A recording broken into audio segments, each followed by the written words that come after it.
Selama saya hidup di negara saya, belum ada ucapan itu dikatakan oleh seorang umat Islam di negara ini. Ya, saya sebagai perempuan muslim sangat kecewa dengan kata-kata ini. Karena yang saya takutkan adalah terjadi gejolak.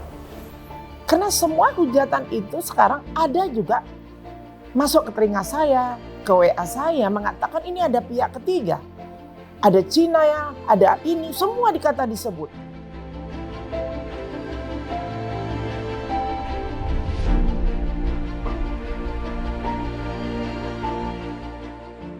Assalamualaikum warahmatullahi wabarakatuh. Kepada semua masyarakat Indonesia yang Bunda sayangi dan Bunda cintai. Ini ada pertanyaan banyak kepada Bunda tentang permasalahan dari statement dari Bapak Menteri Agama, yaitu Bapak Yakul Khalid, ya seorang muslim. Kalau sudah menjadi Menteri Agama pasti sosok muslim ya. Dan Bunda yakin beliau memahami Islam itu diajarkan seperti apa. Mengenai statement yang Bunda lihat, pribadi Bunda mengatakan ini adalah yang terlihat dari YouTube ya. Ini satu kekecewaan yang besar kepada saya khususnya dulu. Yang saya lihat adalah ini beliau berkata apakah beliau sadar atau tidak. Yang keluar dari mulut seorang umat Islam sendiri. Yang mengatakan menyamakan azan bisa disamakan dengan anjing menggonggong. Kalau masyarakat marah, saya rasa wajar. Kalaupun dia harus diturunkan juga wajar. Karena ini akan bisa menjadi isu agama yang bisa memporak-porandakan antara satu sama lain dan agama satu sama lain. Apalagi situasi ekonomi dan keadaan Indonesia lagi seperti ini. Kenapa harus dibuat statement seperti itu? Azan, beliau pula yang membuat satu statement untuk mengatakan 10 menit. Selama saya hidup di negara saya, belum ada ucapan itu dikatakan oleh seorang umat Islam di negara ini. Masa selaku Menteri Agama bisa memberikan statement terhadap masyarakat Indonesia yang mayoritas itu Islam kepada Bapak Menteri Agama itu. Tolong dengar kata saya mewakilin perempuan Indonesia. Perempuan Islam, Muslim yang taat kami kepada Allah. Yang cinta kami kepada azan. Azan berkumandang untuk mengajak orang sholat. Kenapa harus membuat satu statement seperti itu? Apakah Bapak hanya berpura-pura Islam atau memang seorang Muslim yang taat? Ya. Zaman Rasulullah yang sudah ribuan tahun aja. Seorang Bilal diperintah oleh Rasulullah untuk azan. Supaya berkumandang mendengar untuk mengajak umat Islam sholat. Ini dipakai waktu ditambah lagi seperti gonggongan anjing. Itu tadi, mohon maaf. Tidak salah Allah itu menciptakan anjing.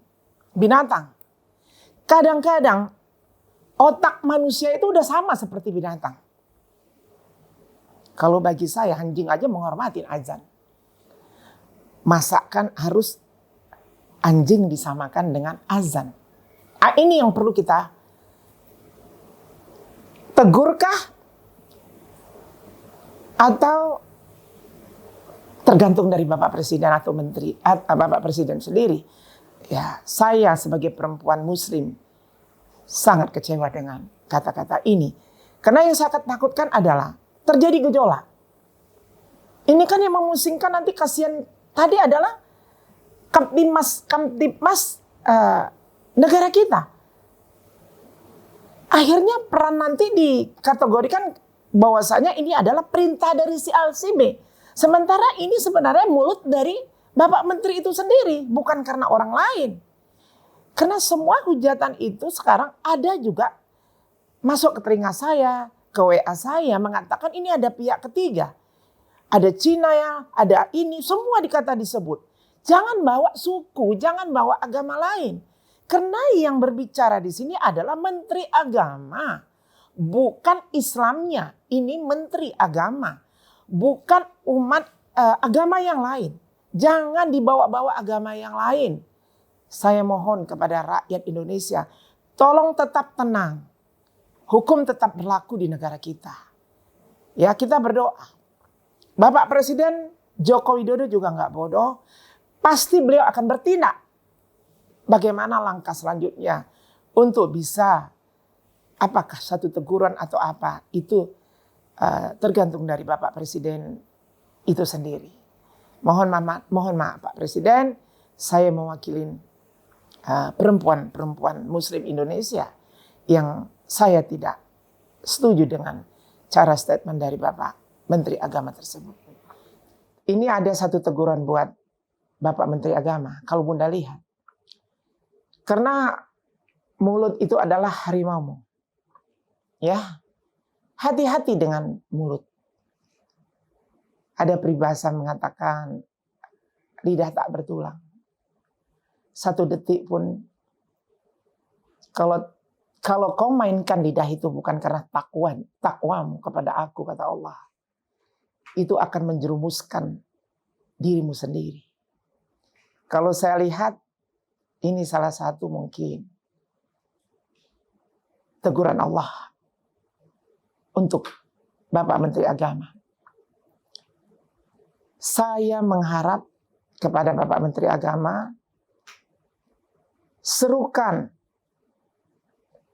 apa sebenarnya tujuan Bapak untuk membuat statement kepada masyarakat Indonesia, rakyat Indonesia yang mayoritas tadi Islam sudah sangat tersinggung kepada Bapak. Ini perlu kebijakan Bapak sendiri.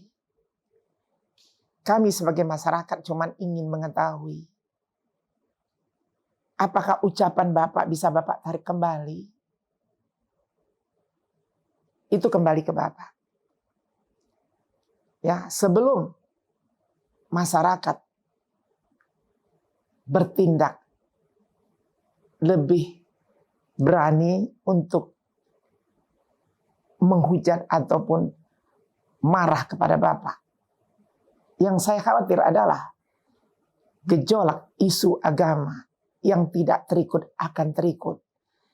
Saya juga kasihan kepada Bapak Presiden kita, yang saya khawatir masyarakat juga akan bisa negatif kepada Bapak Presiden kita. Karena kata-kata Bapak yang sudah menyinggung umat Islam tadi. Hanya itu pesan Bunda. Terima kasih. Assalamualaikum warahmatullahi wabarakatuh.